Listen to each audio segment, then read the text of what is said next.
La Bible en un an, le 21 décembre, le second livre des Chroniques, chapitre 13, verset 23, b, au chapitre 16, verset 14, le livre des Psaumes, chapitre 140, verset 1 à 14, le livre des Proverbes, chapitre 30, verset 20, l'Apocalypse, chapitre 12, verset 1 à 18. Le deuxième livre des Chroniques, chapitre 13. À son époque, le pays fut en paix pendant 10 ans. Le deuxième livre des Chroniques, chapitre 14. Asa fit ce qui est bien et droit aux yeux de l'Éternel son Dieu. Il fit disparaître les autels des dieux étrangers et les hauts lieux. Il brisa les statues et abattit les poteaux sacrés. Il ordonna à Juda de rechercher l'Éternel, le Dieu de ses ancêtres, et de mettre en pratique la loi et les commandements. Il fit disparaître de toutes les villes de Juda les hauts lieux et les piliers consacrés au soleil, et le royaume fut tranquille sous son règne. Il put construire des villes fortifiées en Juda, car le pays fut en paix, et il n'y eut pas de guerre contre lui pendant ces années-là. En effet, l'Éternel lui avait donné du repos. Il dit à Juda, construisons ces villes et entourons-les de murailles, de tours, de portes et de verrous. Si le pays est encore à notre disposition, c'est parce que nous avons recherché l'Éternel notre Dieu. Nous l'avons recherché et il nous a donné du repos de tous les côtés. Ils se mirent donc à construire et ils eurent du succès. Asa disposait d'une armée composée de 300 000 hommes de Juda capables de manier le bouclier et la lance, et de 280 000 hommes de Benjamin capables de manier le bouclier et de tirer à l'arc. C'étaient tous de vaillants guerriers. Zéra l'Éthiopien se mit en campagne pour les attaquer avec une armée d'1 million d'hommes et 300 chars, et il atteignit Marécha. Asa marcha à sa rencontre, et ils se rangèrent en ordre de bataille dans la vallée de Tsephata, près de Marécha. Asa fit appel à l'Éternel son Dieu et dit, Éternel, toi seul peux secourir celui qui a beaucoup de force comme celui qui n'en a pas. Viens à notre aide, Éternel notre Dieu, car c'est sur toi que nous nous appuyons, et c'est en ton nom que nous sommes venus contre cette foule. Éternel, tu es notre Dieu. Ne laisse pas un homme l'emporter sur toi. L'Éternel frappa les Éthiopiens sous les yeux d'Asa et de Juda, et les Éthiopiens prirent la fuite.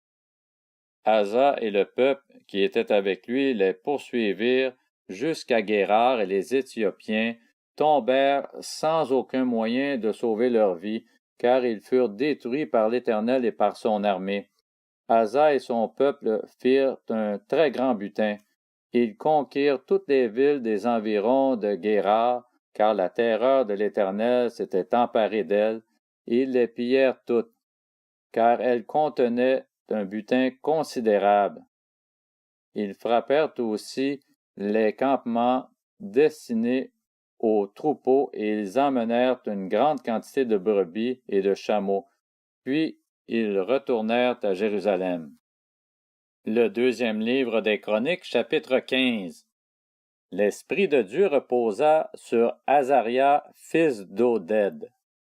Et celui-ci alla à la rencontre d'Asa et lui dit, Écoute-moi, Asa ainsi que tout Juda et Benjamin. L'Éternel est avec vous quand vous êtes avec lui. Si vous le cherchez, vous le trouverez, mais si vous l'abandonnez, il vous abandonnera. Pendant longtemps, il n'y a eu pour Israël ni vrai Dieu, ni prêtre qui enseigne, ni loi. Mais dans leur détresse, ils sont retournés à l'Éternel, le Dieu d'Israël. Ils l'ont cherché et ils l'ont trouvé. Dans ces moments-là, il n'y avait aucune sécurité pour ceux qui allaient et venaient, car de grands troubles accablaient tous les habitants du pays. On se battait peuple contre peuple, ville contre ville, parce que Dieu les agitait par toutes sortes d'angoisses. Quant à vous, soyez forts et ne baissez pas les bras, car il y aura un salaire pour vos actes. » Après avoir entendu ces paroles et cette prophétie, Oded était aussi prophète, Asa se fortifia et fit disparaître les monstruosités de tout le pays de Juda et de Benjamin, ainsi que des villes qu'il avait prises dans la région montagneuse d'Éphraïm, et il restaura l'autel de l'Éternel qui se trouvait devant le portique de l'Éternel. Il rassembla tout Juda et Benjamin avec les membres des tribus d'Éphraïm, de Manassé et de Siméon qui habitaient parmi eux. En effet, un grand nombre d'Israélites s'étaient ralliés à lui lorsqu'ils avaient vu que l'Éternel, son Dieu, était avec lui. Ils se rassemblèrent à Jérusalem le 3e mois de la 15e année du règne d'Asa. Ce jour-là, ils sacrifièrent à l'Éternel des animaux pris sur le butin qu'ils avaient ramené, 700 bœufs et 7000 brebis. Ils prirent l'engagement de chercher l'Éternel, le Dieu de leurs ancêtres, de tout leur cœur et de toute leur âme. Si quelqu'un ne cherchait pas l'Éternel, le Dieu d'Israël, il devait être mis à mort, quel qu'il soit, petits ou grands, hommes ou femmes. Ils prêtèrent serment envers l'Éternel à voix haute avec des cris de joie et au son des trompettes et des cors. Tous les Judéens se réjouirent de ce serment, car ils avaient juré de tout leur cœur. Ils avaient cherché l'Éternel de leur plein gré, et ils l'avaient trouvé, et l'Éternel leur donna du repos de tous côtés. Le roi Asa retira même le titre de reine à Maacah, sa grand-mère, parce qu'elle avait fait une idole en l'honneur d'Astarté. Asa abattit son idole, la réduisit en poussière et la brûla au bord du torrent du Cédron. Cependant, les hauts lieux ne disparurent pas d'Israël, même si Asa s'attacha sans réserve à Dieu pendant toute sa vie. Il déposa dans la maison de Dieu les offrandes consacrées par son père et par lui-même, de l'argent, de l'or et divers objets. Il n'y eut aucune guerre jusqu'à la 35e année du règne d'Asa. Deuxième livre des Chroniques, chapitre 16. La 36e année du règne d'Asa, Baécha, le roi d'Israël, monta contre Juda et il fortifia Rama pour empêcher les hommes d'Asa, roi de Juda, d'effectuer quelque manœuvre que ce soit. Asa sortit alors de l'argent et de l'or des trésors de la maison de l'Éternel et du palais royal, et il envoya des messagers vers Ben-Hadad, le roi de Syrie, qui habitait à Damas, et lui fit dire qu'il y ait une alliance entre toi et moi, comme il en a existé une entre ton père et le mien. Vois, je t'envoie de l'argent et de l'or. Va rompre ton alliance avec Baécha, le roi d'Israël, afin qu'il s'éloigne de moi. Ben-Hadad écouta le roi Asa. Il envoya les chefs de son armée contre les villes d'Israël, et il conquit Ijon, Dan, Abel-Maïm et tous les entrepôts des villes de Nephtali. Lorsque Baécha l'apprit, il cessa de fortifier Rama, il interrompit ses travaux. Le roi Asa réquisitionna tout Juda pour emporter les pierres et le bois que Baécha employa à la construction de Rama. Il s'en servit pour fortifier Géba et Mitzpa.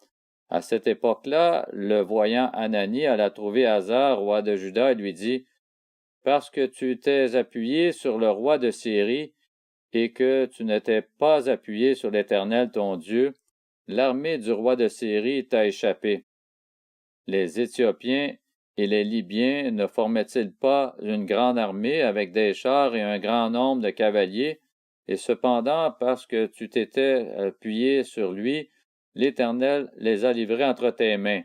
En effet, l'Éternel parcourt toute la terre du regard pour soutenir ceux dont le cœur lui est attaché sans réserve. Tu t'es comporté de façon stupide dans cette affaire, car désormais tu auras des guerres. » Asa fut irrité contre le voyant et il le fit mettre en prison parce qu'il était en colère contre lui à cause de cette parole. À la même époque, il maltraita aussi quelques membres du peuple. Les actes d'Asa, des premiers aux derniers, sont décrits dans les annales des rois de Juda et d'Israël. La 39e année de son règne, Il eut une très grave maladie des pieds. Toutefois, même pendant sa maladie, il ne consulta pas l'Éternel, mais les médecins. Asa se coucha avec ses ancêtres. Il mourut la 41e année de son règne. On l'enterra dans le tombeau qu'il s'était fait creuser dans la ville de David. On le coucha sur un lit qu'on avait garni d'aromates et de parfums préparés selon l'art du parfumeur, et l'on en brûla en son honneur une quantité très considérable. Le livre des Psaumes, chapitre 140. Au chef de chœur, psaume de David. Éternel, délivre-moi des hommes méchants, préserve-moi des hommes violents. Ils méditent le mal dans leur cœur et sont toujours prêts à faire la guerre. Ils aiguisent leur langue comme un serpent. Ils ont sur les lèvres un venin de vipère. Éternel, garde-moi des mains du méchant, préserve-moi des hommes violents. Ils méditent de me faire tomber.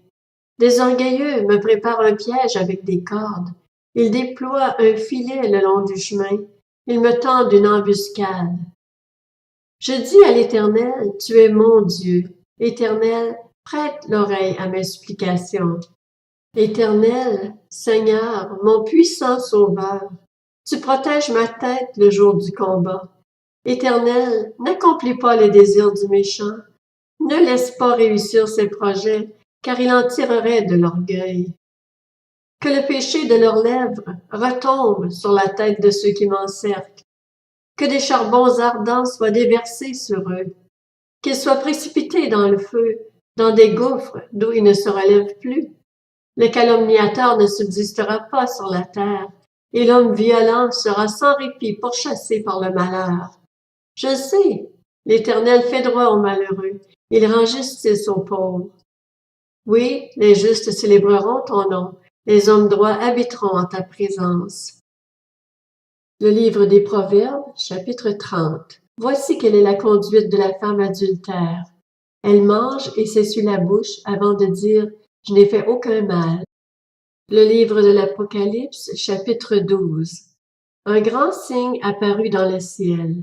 C'était une femme enveloppée du soleil, la lune sous les pieds et une couronne de 12 étoiles sur la tête. Elle était enceinte et elle criait, car elle était en travail dans les douleurs de l'accouchement. Un autre signe apparut dans le ciel. C'était un grand dragon rouge feu qui avait 7 têtes et 10 cornes, et sur ses têtes 7 diadèmes. Sa queue entraîna le tiers des étoiles du ciel et les jeta sur la terre. Le dragon se plaça devant la femme qui allait accoucher, afin de dévorer son enfant dès qu'il serait né. Elle mit au monde un fils, un enfant mâle qui doit diriger toutes les nations avec un sceptre de fer, et son enfant fut enlevé vers Dieu et vers son trône. Quant à la femme, elle s'enfuit dans le désert, où Dieu lui avait préparé une place, afin d'y être nourrie pendant 1260 jours. Il y eut alors une bataille dans le ciel. Michel et ses anges combattirent contre le dragon.